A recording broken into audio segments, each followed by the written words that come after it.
Muito bem, pessoal. No vídeo anterior, nós apresentamos aqui as quatro principais linhas de interpretações, ou como alguns chamam, os quatro principais métodos de interpretação do Apocalipse. Nós deixamos claro aqui que cada intérprete ou cada comentarista bíblico, ele assume pelo menos um ou dois dos principais métodos para interpretar o livro.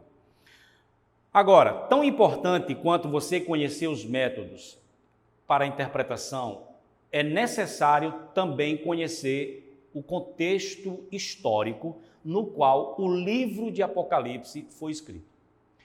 Ora, se você fizer a leitura do livro sem saber do que estava por detrás do livro, do que levou João a escrever o livro de Apocalipse, em outras palavras, sem conhecer a situação histórica, a situação política e a situação religiosa da época, você vai até entender muitas coisas do livro, mas você não vai conseguir pegar a mensagem central do Apocalipse. Por isso que nesse vídeo agora, nós vamos tratar do contexto histórico do Apocalipse. Então a gente vai pensar aqui sobre algumas perguntas. A primeira pergunta que nós temos que responder na abordagem é a seguinte: quem escreveu o Apocalipse? Você diz, não, foi João, ok. Mas quem era esse autor? Nós precisamos entender quando foi escrito esse livro. A outra é, em que situação histórica esse livro foi escrito? Qual o contexto? Aqui eu vou colocar o contexto histórico, político e religioso por detrás do livro de Apocalipse. Então nós vamos dar início falando primeiro sobre o autor e a data em que o livro foi escrito. Quando você olha para Apocalipse capítulo 1, o versículo de número 4 e o versículo de número 9, nós temos aqui a identificação do autor. 1,4 diz, João, às 7 igrejas que se encontram na Ásia. E 1,9 diz, eu, João, irmão vosso e companheiro na tribulação. Muito bem, o autor do livro, ele identifica-se apenas como João. Mas, queridos, existiam muitos Joões naquele tempo. Não tinha só um João. João era um dos nomes mais comuns da época. Então, o que aconteceu ao longo da história? Surgiram diversas sugestões. A primeira e mais conhecida é que quem escreveu esse livro foi João, o apóstolo. O João, irmão de Tiago, filho de Zebedeu. Porém, um pai da igreja chamado Eusébio, ele defendia que esse João aqui não era o João apóstolo, mas era João, o que eles chamam de o ancião. Um outro pai da igreja, no século III, por nome Dionísio, ele diz que quem escreveu foi João Marcos, o autor do Evangelho. Ainda outros sugeriram que foi João Batista e, mais recentemente, no século XIX, apareceu uma teoria de que o livro de João é pseudônimo. O que é isso? Era muito comum naquele período pessoas escreverem livros, produzirem literatura, porém, como essas pessoas não eram conhecidas, para que o seu escrito pudesse ter credibilidade, autoridade e aceitação, as pessoas atribuíam o seu livro a algum homem muito conhecido. Isso é chamado pseudonímia, ou seja, um nome falso. No século XIX surge a teoria de que alguém escreveu o Apocalipse e, para que ele tivesse aceitação na igreja, usou o nome de João, o apóstolo. Bom, essas são as teorias que surgiram ao longo da história. Mas, gente, Existem boas razões para nós acreditarmos na autoria joanina, de João o Apóstolo. Eu vou apresentar aqui o que eu considero ser as principais razões para isso. Primeiro, a aceitação pelos pais da igreja. Pais da igreja é a geração de líderes que surgiu após a era apostólica. Após a morte do último apóstolo, surge uma geração de líderes que ficaram conhecidos na história da igreja como pais da igreja. Então eu vou citar alguns nomes aqui, tipo Justino Mártir, Irineu, Tertuliano, Clemente de Alexandria. Todos esses pais da igreja entendiam e aceitavam que o autor do livro de Apocalipse foi João o Apóstolo. Uma outra razão que nós podemos apresentar para dizer, olha, realmente Apocalipse foi escrito por João, são o quê? São as semelhanças entre o Evangelho de João e o Apocalipse. E alguém pode dizer, puxa, mas quais semelhanças? Não tem semelhança entre João e Apocalipse? Claro que tem. Vamos lá. Primeira semelhança que nós podemos apontar aqui. O Evangelho de João e Apocalipse são os únicos dois livros do Novo Testamento que defendem a divindade de Cristo com base no tema da unidade entre Deus e Jesus. Por exemplo, Evangelho de João. Jesus está ali falando que está indo embora, que eles não fiquem tristes, não se turbem, e aí diz que está indo para a casa do Pai, aquelas questões todas. E Filipe chega para ele e pergunta, Senhor, mostra-nos o Pai. A resposta de Jesus foi, há tanto tempo que eu estou convosco, como dizes tu, mostra-nos o Pai? Quem vê a mim, vê ao Pai. Então, João apresenta essa unidade entre Deus e Jesus. O próprio Jesus, no capítulo 10, verso 30 de João, ele mesmo diz, eu e o Pai somos um. Ora, quando você vai para Apocalipse, no capítulo 6, verso 16 e 17, você tem um momento em que a humanidade está em desespero e a humanidade tem a seguinte consciência, que chegou o grande dia da ira daquele que se assenta no trono e do Cordeiro. Então, a ira é do que se assenta no trono e a ira é do Cordeiro. E você lá no capítulo 22 de Apocalipse, verso 1, você vai encontrar um momento em que o texto fala do rio da água da vida que procede do trono. Aí diz, do trono de Deus e do Cordeiro. Então, essa maneira de apresentar a divindade de Cristo com base no tema da unidade é muito própria do apóstolo João, tanto no Evangelho como no livro de Apocalipse. Uma outra semelhança que nós podemos apontar para dizer, olha, o autor do Evangelho é o autor do Apocalipse, é exatamente o uso de 3 títulos cristológicos. Por exemplo, o Evangelho de João começa dizendo, no princípio era o verbo estava com Deus e o verbo era Deus. Essa expressão verbo, no original logos, é usada somente no Evangelho e no livro de Apocalipse. Lá no capítulo 19, quando fala do cavaleiro vindo montado num cavalo branco, que está escrito na sua coxa, uma das coisas que identifica aquele cavaleiro é que ele é chamado de o Verbo de Deus. Ou seja, em todo o Novo Testamento, somente o Evangelho e Apocalipse usa a palavra verbo ou logos, palavra, para Cristo. Um outro título cristológico que também acontece no Evangelho em Apocalipse é o título Cordeiro. Dos 4 evangelistas, João é o único que chama Jesus de Cordeiro de Deus que tira o pecado do mundo.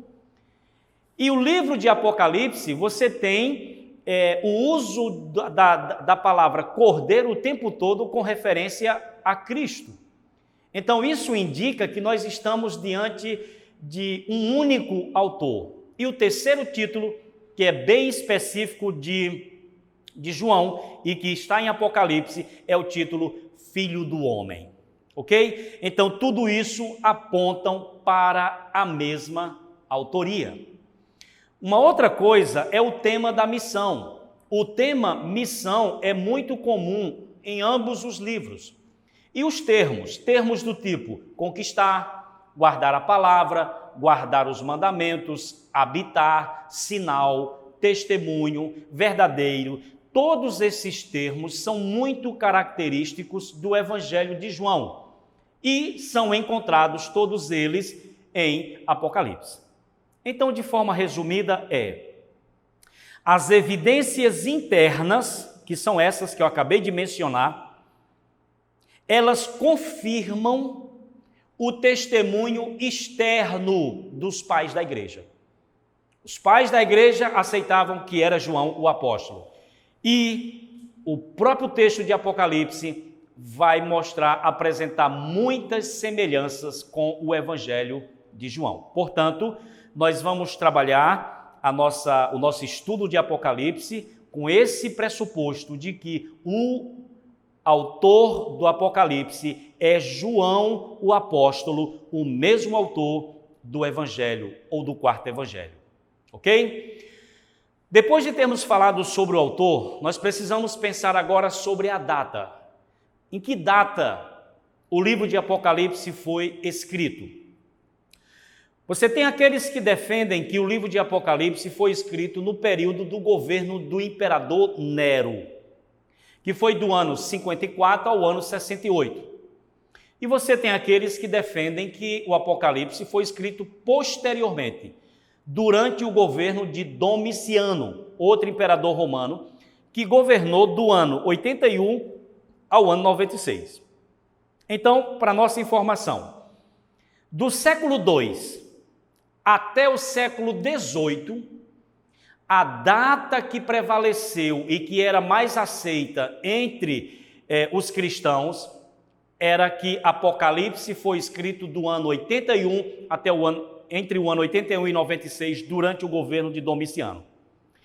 Porém, no século XIX, com a ascensão da crítica textual, com a ascensão até mesmo do liberalismo teológico, essa data ela foi questionada, e aí a mais aceita durante o século XIX foi a data de 54 a 68, durante o governo de Nero.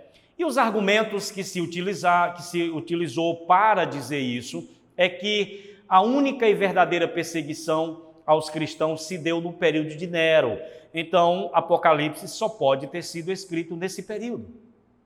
Um outro argumento que eles utilizavam é que lá em Apocalipse 11, verso 1 e 2, você tem uma referência ao templo. Um anjo recebe a ordem de medir o espaço ali do templo. E aí, o pessoal que defende essa data diz, olha, o templo de Jerusalém ainda não havia sido destruído, então foi antes do ano 70. Mas, gente, quais são as objeções a esses argumentos? Primeiro, não pode ter sido no período de Nero, porque a perseguição de Nero, ela limitou-se a Roma. Não existe nenhum indício na história de que as perseguições encabeçadas por Nero tenha se estendido até a província da Ásia. Nenhum registro histórico disso. E a Apocalipse está dentro do contexto das igrejas da Ásia. Então, não cabe aqui a perseguição de Nero, que foi realmente limitada a Roma. Apocalipse 11, verso 1 e 2, que fala do templo, é um texto simbólico. Se é simbólico, não exige o templo real, a existência dele ali física, porque ali era apenas um símbolo. E mais, os dados históricos não revelam que não havia perseguição no período de Domiciano, mas revela que não havia uma perseguição, vamos dizer assim, oficial do Império Romano, mas que havia perseguição aos cristãos, sim. Diante desses argumentos, o que acontece? No século XX, a grande maioria dos estudiosos retomam e dizem, não, Apocalipse foi escrito durante o governo de Domiciano, que governou do ano 81 até o ano 96 depois de Cristo. Então essa é a data que eu particularmente entendo que tenha sido escrito o livro de Apocalipse. Então, quando nós lermos o Apocalipse, o que nós precisamos ter em mente? Primeiro, quem escreveu foi João, o apóstolo. Segundo, quando ele foi escrito, quem governava o mundo, quem estava no trono de Roma, era Domiciano. E foi já nas duas últimas décadas do primeiro século. Então, entre o ano 81 a 96. Mas, dentro do contexto histórico de Apocalipse, um dado muito importante que nós precisamos levar em consideração, e sem isso nós não vamos compreender a mensagem do Apocalipse, é a questão do culto ou da adoração ao imperador romano. Preste muita atenção nisso.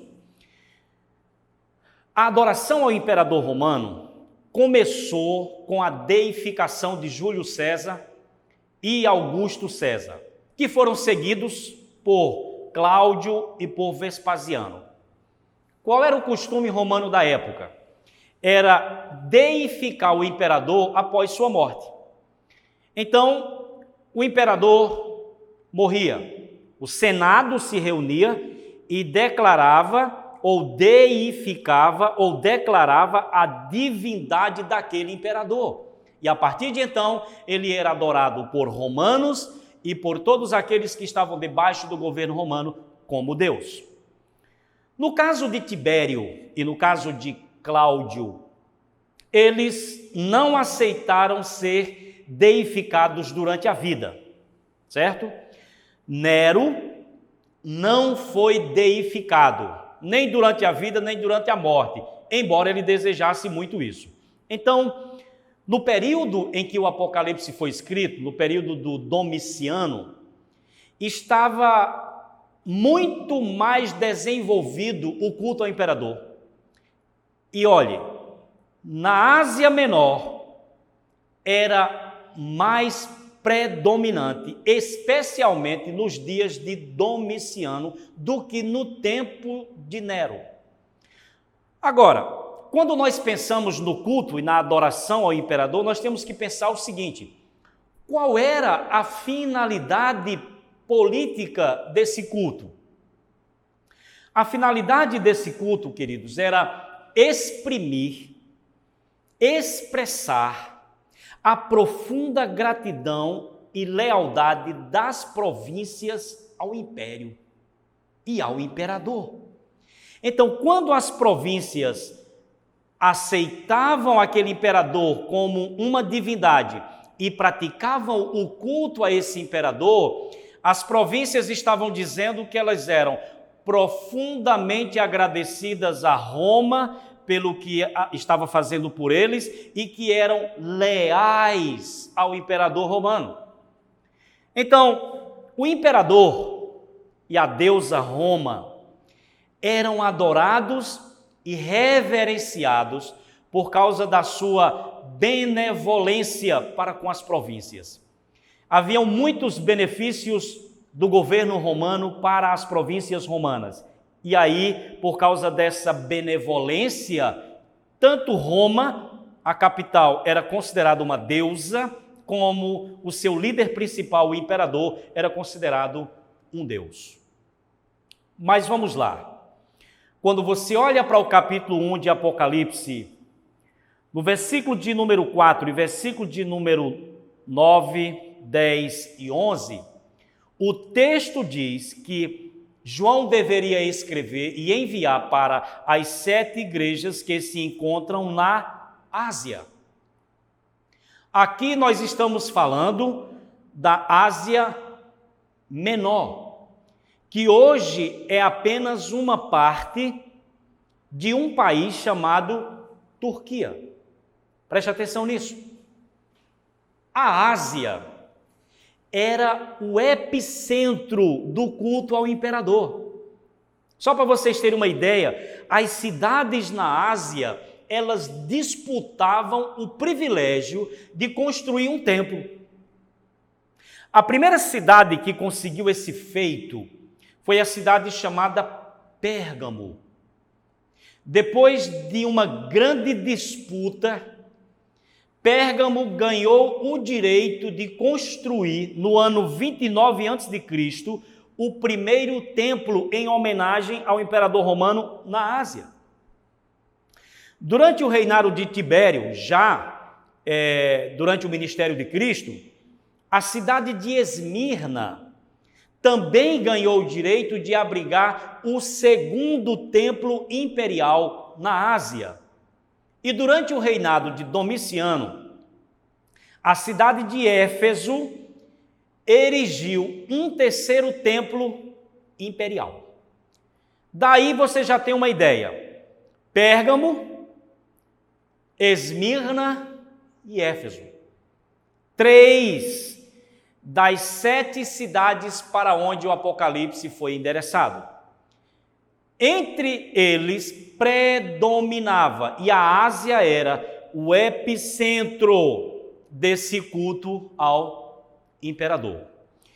Tem um autor chamado Juan Stem, é um americano naturalizado costarriquenho, que ele diz o seguinte: para o Império Romano, cada vez mais heterogêneo, com sua enorme diversidade de culturas e religiões, o culto ao imperador prometia ser sua principal força coesiva. O que isso significava? Que o Império Romano, como os romanos haviam dominado diversos povos e tinham criado diversas províncias, essas províncias eram marcadas por uma diversidade de culturas, diversidade de crenças e religiões. Então, o culto ao imperador era como se fosse essa força coesiva. Ou seja, as províncias poderiam adorar os seus mais diversos deuses, não tinha problema, contanto que houvesse a adoração ao imperador romano. E essa adoração ao imperador romano era essa força que dava coesão às províncias, que mostravam sua gratidão e a sua lealdade ao Império Romano. Então veja, para o Império Romano, gente, qual era o problema dos cristãos? Para o Império Romano, o problema dos cristãos era um problema essencialmente político. Por quê? Porque para os romanos, negar-se a adorar ao imperador era falta de patriotismo. Como os cristãos se recusavam a adorar o imperador, eles foram considerados antipatriotas e foram considerados desleais ao império. Essa era a interpretação que os romanos, as autoridades romanas, faziam da atitude e da postura dos cristãos de não se render ao culto ao imperador. Quando você lê Apocalipse, você chega no capítulo de número 13. O capítulo 13, ele reflete a realidade do culto ao imperador. Por exemplo, capítulo 13, quando você lê do verso 1 até o verso 10, você tem toda uma descrição da besta que sobe do mar e tudo aquilo que ela desenvolve com o poder do dragão, que é Satanás. Quando você chega no capítulo 13, a partir do 11, você vai ter a besta que sobe da terra. A besta que sobe do mar, ela recebe a adoração. Está lá no capítulo 13, verso 8. E a besta que sobe da terra, ela promove a adoração à primeira besta. Sabe o que isso significa? É que essa segunda besta, que é a que sobe da terra, ela promove a adoração, ela é um poder religioso que promove a adoração do poder político. Para o primeiro século, era o quê? Havia na Ásia Menor uma classe de sacerdotes, uma classe sacerdotal responsável por promover o culto imperial. Então, o capítulo 13 de Apocalipse reflete a realidade do culto ao imperador. Ok? Então, o que é que nós pontuamos até aqui? Autor, data e o culto ou a adoração ao imperador. Isso é parte essencial do contexto histórico para a melhor compreensão da mensagem do Apocalipse. Então, o terceiro e último tópico dentro dessa questão do contexto histórico é que, além do culto ao imperador, nós temos que levar em conta que, por detrás do livro de Apocalipse, se percebe a existência de uma perseguição aos cristãos. Tradicionalmente, se falava de que as igrejas no primeiro século sofreram perseguições monstruosas nas mãos do tirano Domiciano. Tradicionalmente se acreditava nisso. Só que estudos recentes mudaram essa opinião tradicional quando disseram o seguinte, que Domiciano não foi esse monstro no que diz respeito à perseguição que foi pintado inicialmente. Até mesmo porque não há, segundo os historiadores, evidências suficientes para comprovar que no período de Domiciano houve uma perseguição oficial aos cristãos durante o tempo que ele governou. Não há como comprovar isso, segundo os historiadores. Agora, os cristãos da Ásia, sem nenhuma dúvida, eles conviveram com a ameaça genuína de tratamentos injustos por causa de sua fé em Cristo. Então, é impossível você ler o Apocalipse e não perceber que por detrás dele há uma forte pressão e perseguição aos cristãos. Ainda que não tenha sido uma perseguição oficial, fomentada e encabeçada por Domiciano, mas não tem como negar que os cristãos sofriam forte perseguição. Por exemplo, quando você lê o capítulo 1 de Apocalipse, no verso 9, João fala que está preso na ilha de Pátimos e ele explica a razão. Ele diz que ele estava preso na ilha de Pátimos, onde ele fala que por causa da palavra de Deus e do testemunho de Jesus.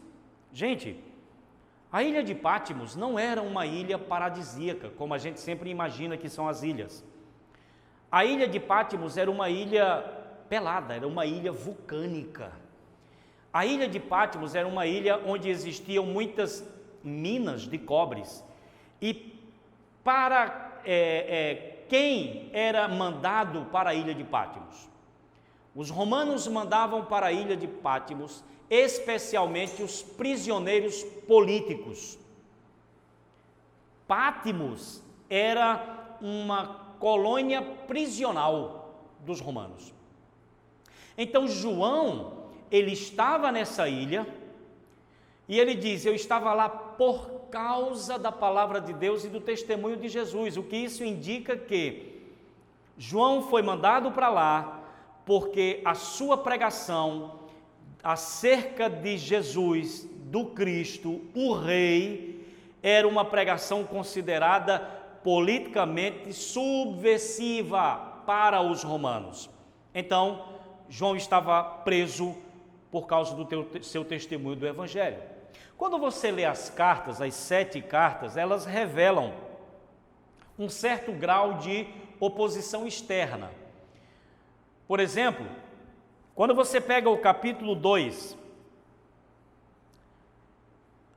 a carta que foi escrita para a igreja de Éfeso, o texto diz, Jesus está elogiando a igreja porque a igreja suportou provas por causa do meu nome, disse Jesus. No capítulo 2, verso 9 e 10, com relação à igreja de Esmirna, ele vai dizer, eu conheço a tua tribulação. E ainda no verso 10, ele vai dizer, não temas as coisas que tens de sofrer. Eis que o diabo está para lançar em prisão alguns dentre vós, para ser dispostos à prova e tereis tribulação de 10 dias. Ser fiel até a morte e dar-te-ei a coroa da vida. No capítulo 3, no verso 8 e 9, na carta direcionada para a igreja de Filadélfia, ele vai falar novamente dessa perseguição e dessa pressão que existia, tanto por parte dos romanos, como por parte dos judeus, com relação aos cristãos. Ou seja, queridos, as demais visões que você pega, capítulo 12, capítulo 13, a abertura do sexto selo, no capítulo 6, essas visões, elas refletem e preveem um período de perseguição intensa. Diante disso, Grant Osborne, que é um dos principais estudiosos de Apocalipse, ele vai dizer algo mais ou menos assim: embora não houvesse uma perseguição romana oficializada, os cristãos sofriam muita pressão econômica e social para participarem da vida romana, incluindo as associações de classe com suas festas idólatras, com suas práticas culticas, além do culto ao imperador. Ou seja, mesmo que Domiciano não tivesse encabeçado ou fomentado uma perseguição oficial por parte do império, mas claramente as igrejas da Ásia sofriam com essa perseguição. Então, gente, quer compreender a mensagem do Apocalipse? Leve isso em conta. Culto ao imperador e perseguição aos cristãos.